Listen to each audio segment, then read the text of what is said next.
के चतुर्भुज की बात करते हैं। ऐसे चतुर्भुज जिनमें आसन्न भुजाएं समान होती है, यानी कि आसन्न भुजाओं का मान समान होता है। आसन्न भुजाएं अर्थात पास वाली भुजा, या हम कह सकते हैं एक ही शीर्ष से निकलने वाली भुजा। इस आकृति को अगर हम बनाएंगे यहां,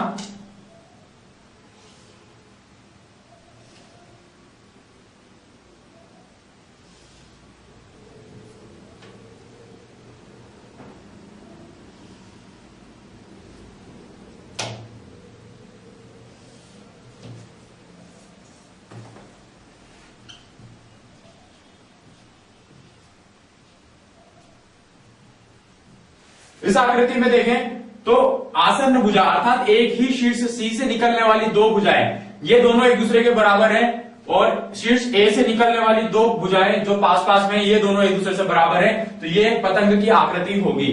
तो हम कह सकते हैं कि इस आकृति में वह आकृति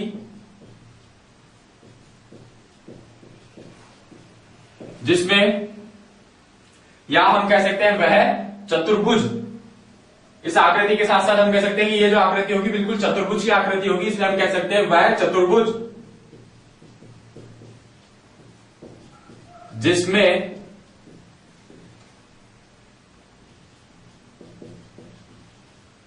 आसन्न भुजाएं समान हो,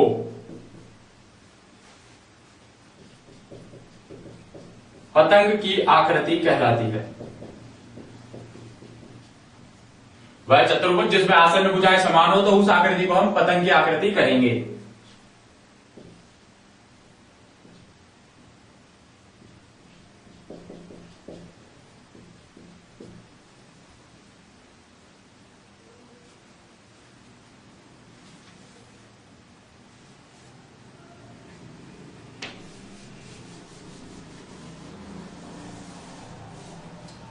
अब हम देखते हैं समांतर चतुर्भुज।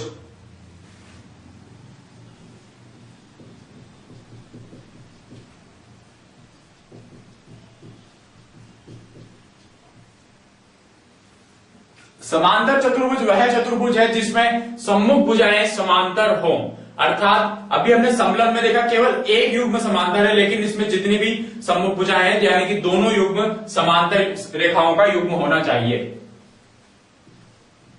वह चतुर्भुज जिसमें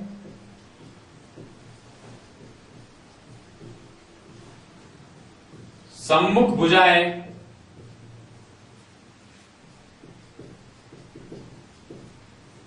समांतर हो,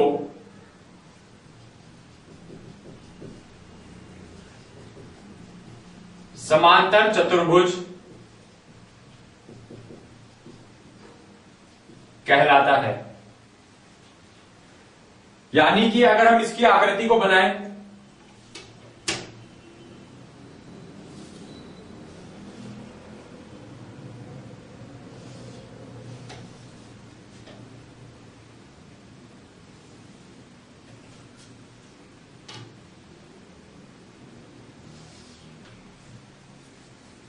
इसमें देखें तो ये दोनों भुजाएं एक दूसरे के समांतर है और ये दोनों भुजाएं एक दूसरे के समांतर है, यानी कि ए बी सी डी चतुर्भुज में A B Rekha C D के समांतर है और A D Rekha B C के समांतर है।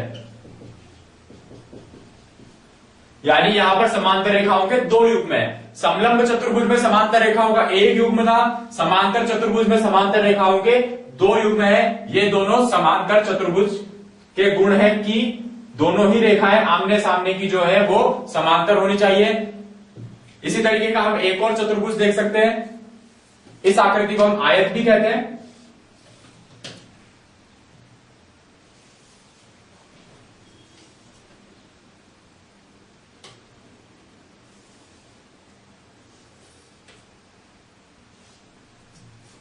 यहां देखें तो ये दोनों समांतर होंगी और ये दोनों रेखाएं समांतर होंगी, तो ये भी एक समांतर चतुर्भुज की आकृति है।